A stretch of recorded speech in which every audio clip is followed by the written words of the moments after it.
Teman-teman sekalian, jadikan Ramadan momentum untuk bisa bersedekah.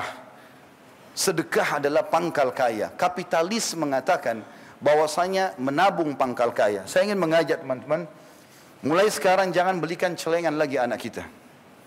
Membelikan celengan anak-anak ini membiasakan mereka bakhil, penyakit jiwa, pelit. Bahkan sampai kalau kita kasih uang dimasukkan ke celengannya, kakaknya pun atau adiknya pegang celengan, dia bisa marah. Kapitalis mengatakan menabung pangkal kaya, Islam mengatakan sedekah pangkal kaya. Kira-kira ketemu nggak? Yang satu bilang simpan, yang satu bilang memberi, nggak akan ketemu. Kasih uang sekolah kepada anak-anak, bilang, nak kalau kau makan, kasih temanmu juga. Kalau lihat orang miskin, berikan sedekah. Latih mereka untuk itu. Dan dikatakan dalam hadis Bukhari Muslim, Nabi SAW sangat dermawan dan lebih dermawan lagi di bulan Ramadan. Jadikan momen ini tepat sekali. Dan sedekah teman-teman pangkal kaya. Nggak usah cari resep yang lain. Teman-teman di sini yang buka usaha, teman-teman yang membuka usaha pun di luar daripada Kalibata City ini, teman-teman sekalian, resep sederhana. Grafik usaha mau naik, kami pun praktisi lapangan. Dan saya sudah praktikin, buktinya sangat banyak. Sedekah pangkal kaya. Sedekah, berikan. Yang sudah sering sedekah 10.000, sekarang mulai 100.000. Yang sudah 100.000, sedekah 1 juta. Yang 1 juta, sedekah 10 juta. Tidak akan berkembang kecuali kita mulai dengan jumlah yang lebih kecil. Makin besar kita sedekahkan, makin besar juga balasan dari Allah. Dengarkan hadis Bukhari, hadis Qudsi. Kata Nabi SAW, Allah berfirman, Ya ibna Adam, unfik alaik. Wahai anak Adam, berinfaklah, maka aku akan berinfak kepadamu.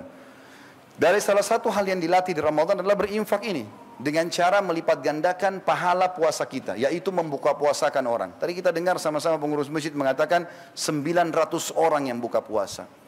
Ini luar biasa teman-teman sekalian, jumlah yang fantastis. Kalau Anda menyumbang air mineral saja, tidak usah jauh-jauh, Masjid Nurullah datang, kalau pengurus masih butuh kasih. 1 dus air mineral harganya maksimal Rp30.000, isinya 48 gelas. Anggap Anda lengkapkan jadi 50 gelas. Lalu Anda sumbangkan sehari 1 dus saja, berarti 50 gelas. Itu cuma Rp30.000. Artinya hari itu Anda akan panen 51 pahala puasa. Anda 1 dan 50 orang lain. Bagaimana kalau kita sumbang 2 dus, 3 dus, atau bahkan 900 orang itu semua Anda pegang? Berapa banyak pahala kita bisa dapatkan? Berarti kita dapat 901 pahala pada hari itu. Padahal kita cuma 1 hari puasa. Ini luar biasa. Mungkin Anda mengatakan, Ustaz, tidak semuanya orang bisa buka puasakan orang. Subhanallah, sahabat sudah tanya itu. Dan para sahabat mengatakan dalam hadis sahih, ya Rasulullah, tidak semua orang bisa buka puasakan orang lain. Karena yang dibayangkan sahabat mungkin seperti seseorang dari kita membayangkan nasi campur yang lengkap, biayanya 30.000 satu orang. Maka apa jawaban Nabi SAW? Allah akan berikan pahala buka puasa ini, walaupun dia hanya memberikan susu yang dicampur dengan air. Kalau susu kita campur air, teman-teman, tinggal warna, hilang rasanya. Tapi kalau tidak punya kecuali itu, dia dapat pahala orang yang dikasih buka puasa itu. Atau sebutir kurma, atau seteguk air. Bukan 1 gelas, seteguk air. Dan apa kata Nabi SAW? Dan siapa yang memberikan seteguk air bagi orang yang berbuka puasa, Allah akan memberikan dia seteguk air dari telagaku pada hari kiamat, yang dia tidak akan pernah haus sampai masuk ke dalam surga. Kesempatan emas. Ustaz, saya miskin, nggak punya Rp30.000 beli dus, misal. Baik, masih ada cara lain. Anda masuk ke masjid sini, minta tolong sama marbot, saya mau ikut bantu, tata kurmahnya, tata gelasnya, nggak ada biaya uang itu, cuma tenaga. Kalau juga masih belum mau, sudah miskin, susah, mau jadi orang kaya, masuk ke masjid, maunya cuma dilayani. Mau duduk tinggal buka puasa, ada resep terakhir. Kalau tidak mau, pukul saja. Karena luar biasa, berarti dia tolak pahala yang luar biasa. Nggak ada modal uang, nggak ada modal energi. Kalau lagi duduk mau buka puasa, angkat gelas mineral di sebelah kita, kasih teman di sebelah. Ini ya, ambil puasa saya, ambil punya dia, saya ambil puasa kamu. Modalnya cuma begini. Pindahin air. Ini juga nggak mau, cambuk saja. Luar biasa bakhilnya. Untuk diri sendiri pun pelit. Ramadan melatih untuk itu.